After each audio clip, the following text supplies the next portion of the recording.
Have a good day. I will present and discuss about the annotation of MORGA'S SUCESOS de las ISLAS, Filipinas.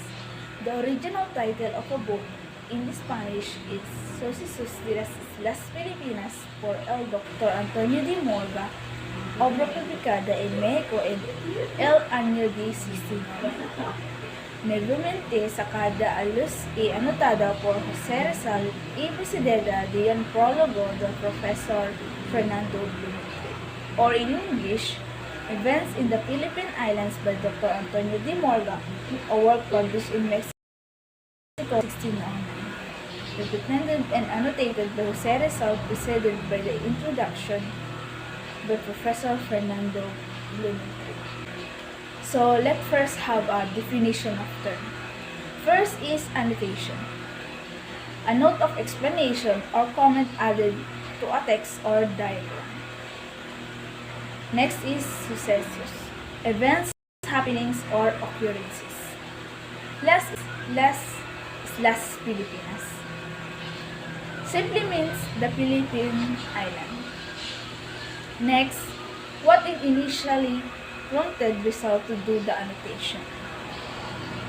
First is, Rizal have been reflecting on his country's history. Means that Jose Rizal looking for Philippine past because he wants to know the Philippine condition when Spain during Spaniards came here in the Philippines. He realized that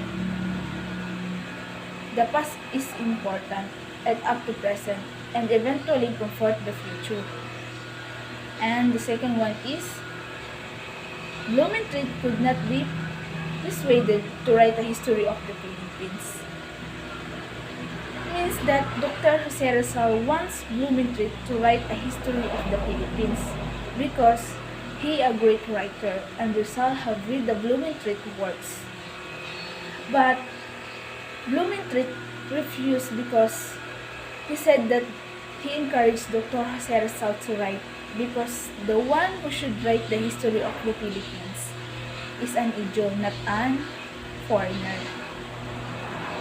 So, next is, so why did Rizal buy Morga's work? So, let I introduce to you who is Antonio de Morga.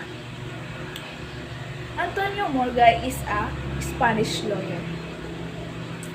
And he born in 1559. And he finished his studies at University of Salamanca. He attained a doctorate in canon law. And his first work is taught briefly in Asona. After he became taught briefly in Asona, he became a lieutenant governor. After he became a lieutenant governor, he also became a judge in Audiencia. Next is objectives of Rizal in rewriting Philippine history. First, to prove the Filipinos are civilized even before the coming of the Spaniards. Second is to awaken the consciousness of the Filipinos regarding the glorious ways of the past. Next is to connect what has been distorted about the Philippines due to Spanish conquest. So, the title literally means Events in the Philippines Islands, and thus the book's primary goals is a documentation of events during the Spanish colonial period of the Philippines as observed by the author himself.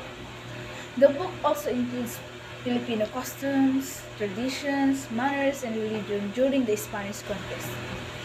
By publishing his annotated version of the MORGA'S SUCESOS de las ISLAS Filipinas, Events of the Philippine Islands, originally published in 1609, Rizal's intent was not only to provide the Filipino people their early history, a pre-Spanish history, but to present to them their own authentic culture and identity.